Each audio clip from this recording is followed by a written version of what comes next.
I'm not.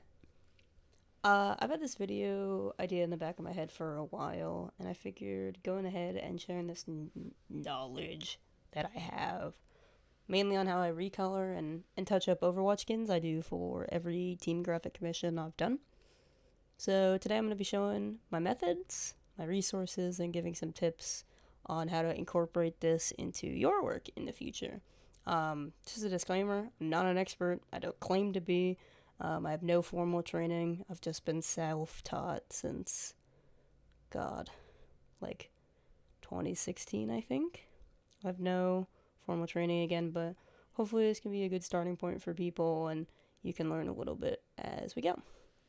So the first step in this process is understanding what colors you're going to be using in your graphic and what the easiest starting point we can find to save time is, especially if you're going to be doing a lot of recolors. So for pre-existing teams, I pull colors from their logos. I do this with a Windows Power Tool extension that I have, and it lets me have a color picker native on my PC that I can use on like websites or images or literally anything that's on my monitor. So once I have my colors, once I have my colors, I put them in another website. But before I talk about that website, the link for the Windows Power Tools extensions that I use will be in the description of this video. It's a super cool sort of set of software that has lots of other functionalities, but the color picker is the one that I personally use the most, and I think it's super convenient and saves a lot of time. So once I have my colors, I put them in this website called Coolors, which is also going to be linked in the description, and use their generator. So I would type in the value here, and I lock like the team values, and so I generate contrasting colors that might go well with the team look in a graphic. I also have been able to save these in the past, so I have an older archive of some of the stuff that I've done on my own personal page, but as you can see by lots of these tunes, it has not been updated in a while. A lot of the stuff got paywalled when this website added a GoPro sort of like subscription service, which I don't pay for because I make minimum wage. But I have all the legacy stuff. But the generator is super helpful. You can lock colors in it, and I find it not only a place to find inspiration, but also to build robust color palettes for designs that I'm doing. So most of my recolors are done with Overwatch League skins. So they provide a matte color surface to work with. So think about a character like Zenyatta.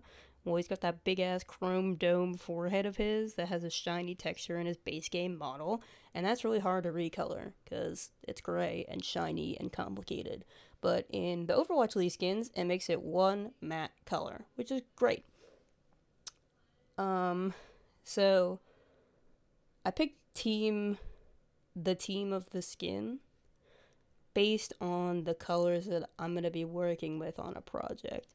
So last season, and I'll pull this one up as an example because it's the one I have open right now. This was done for Trank's Roll Star announcements.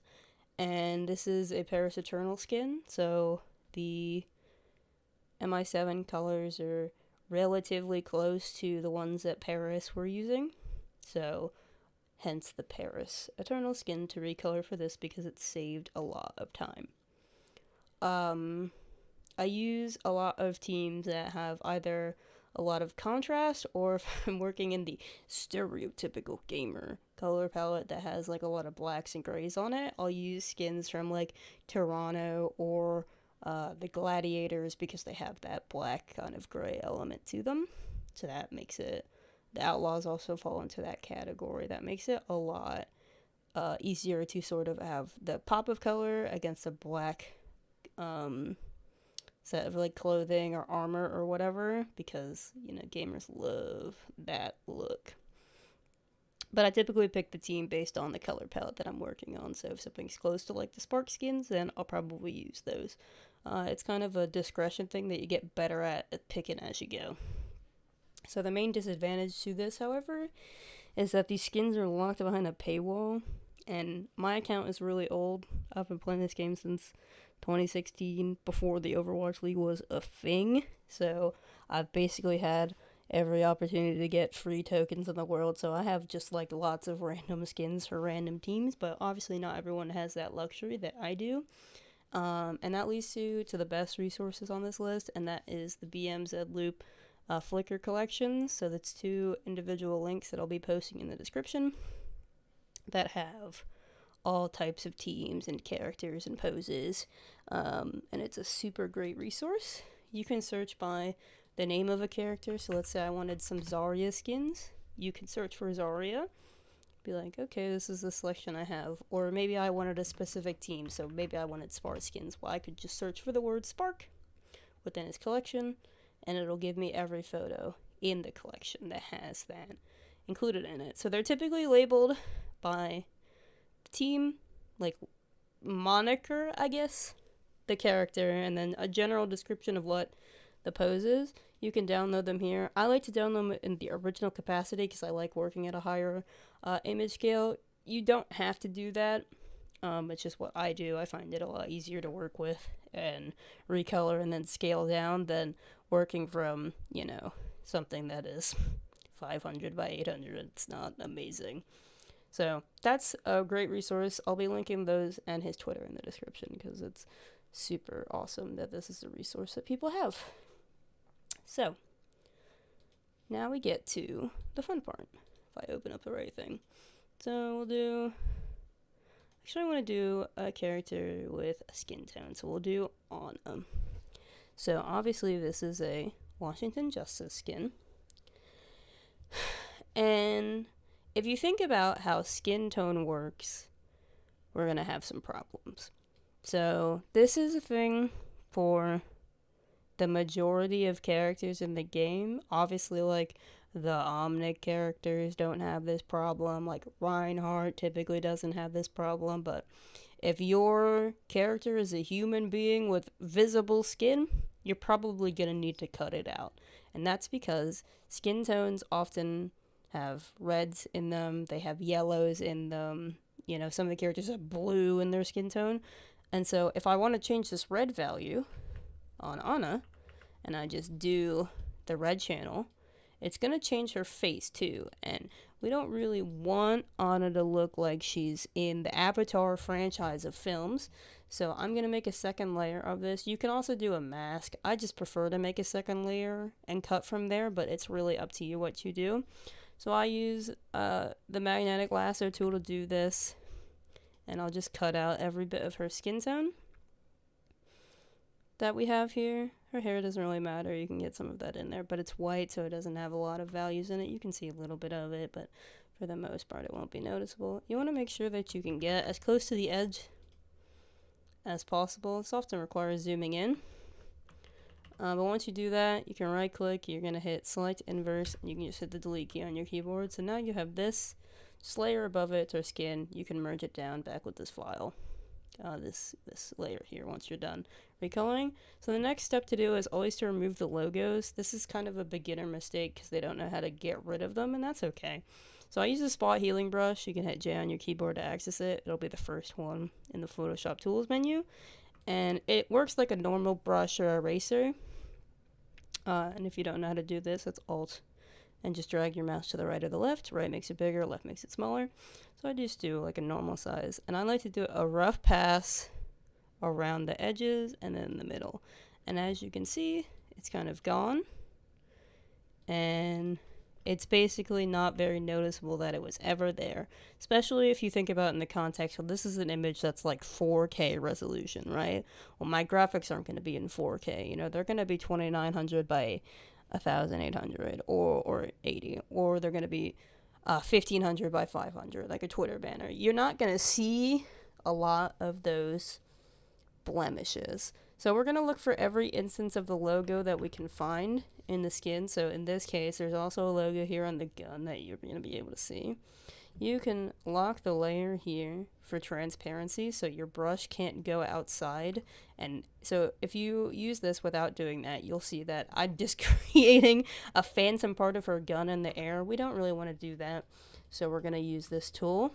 And again, I'll do the same rough pass here, but this is going to cause some problems because the brush tool is sampling from everything around this part. Well, stuff that's around this part is Anna's, you know, her leg and this part of her gun and everything. So the next thing I like to do is I use the smudge tool, which is an option for the blur tool. If you right click, you can change it to this. And I just like to color match and sort of blend this all together to make it look a little bit more natural. And you'll see it. And that logo is pretty small, and I've definitely missed it in recolors before. No one has noticed. But just so you can, you know, not make that mistake. Always check your logos. They'll be on places like weapons or arms. And some characters have like the word mark in it too, so you do want to get rid of that. So now we have Anna. Her face, her skin tone is cut out.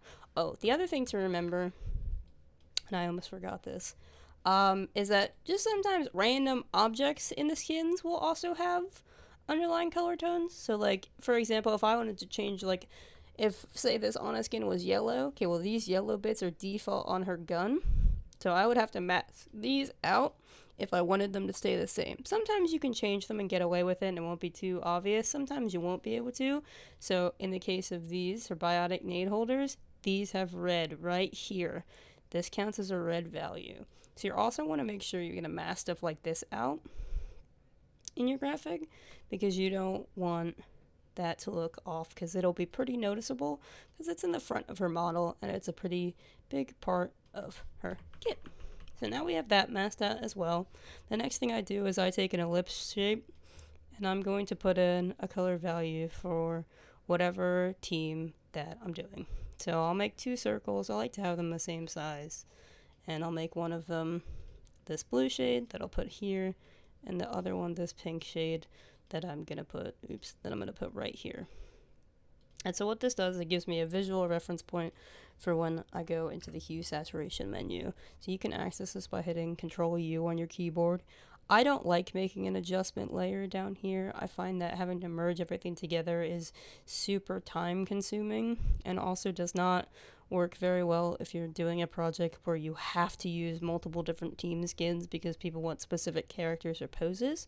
So I typically do the destructive image adjustments hue saturation. So I'm going to change it to the red channel first here. And once I do that, it's going to let me change this red tone to something that matches this pink a little bit better, and I'm going to try and color match it to the best of my ability. This doesn't have to be perfect a lot of the time. Kind of getting in the ballpark and making fine adjustments is super fine. And I do a lot of post-processing that'll change this kind of tone originally, so I don't go for 100% realism. I'm trying to get as close as possible. The same we're going to do here for this blue. And sometimes you're going to have to get a little bit creative on how you do it. And sometimes you need to do multiple passes. That's what I do. So I'll go back, and now this is cyan, and I can change it, and I get a little bit more sort of options in comparison as I would staying at the base level that I had. So now we have this, and if you take these 2 layers off, you can kind of see Anna's looking a little bit kind of gross under, and there's been some minor changes to parts of her character. So you can just merge these all together. And now you have this.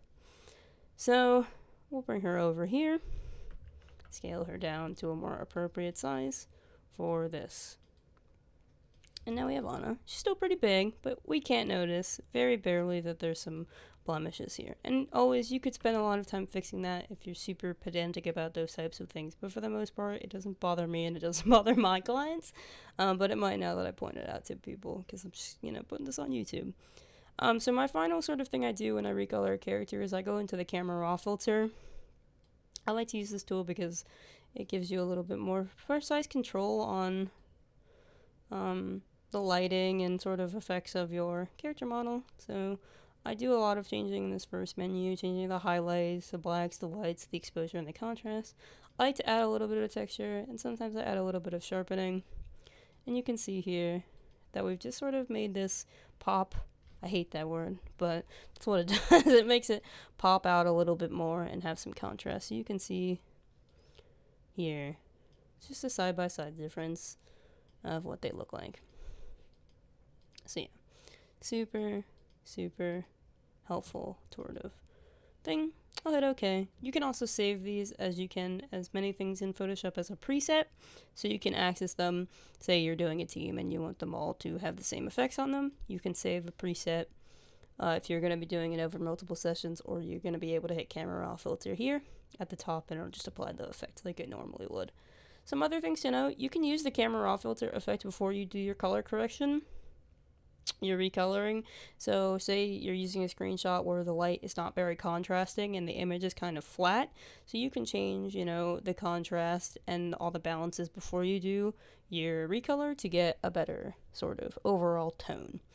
I try not to do anything if I recolor before. I try not to make any big drastic changes afterwards. I find that it often makes kind of a very gross looking image, but I just like to tighten it up like that. So I hope this has been a helpful resource for people, and that you learned something about Photoshop or a cool website that you might be able to use for your workflow. If you made it to the end of my 15-minute ramble, I really appreciate that. So thank you for watching. And I will never see you again because I don't make YouTube videos. That's weird.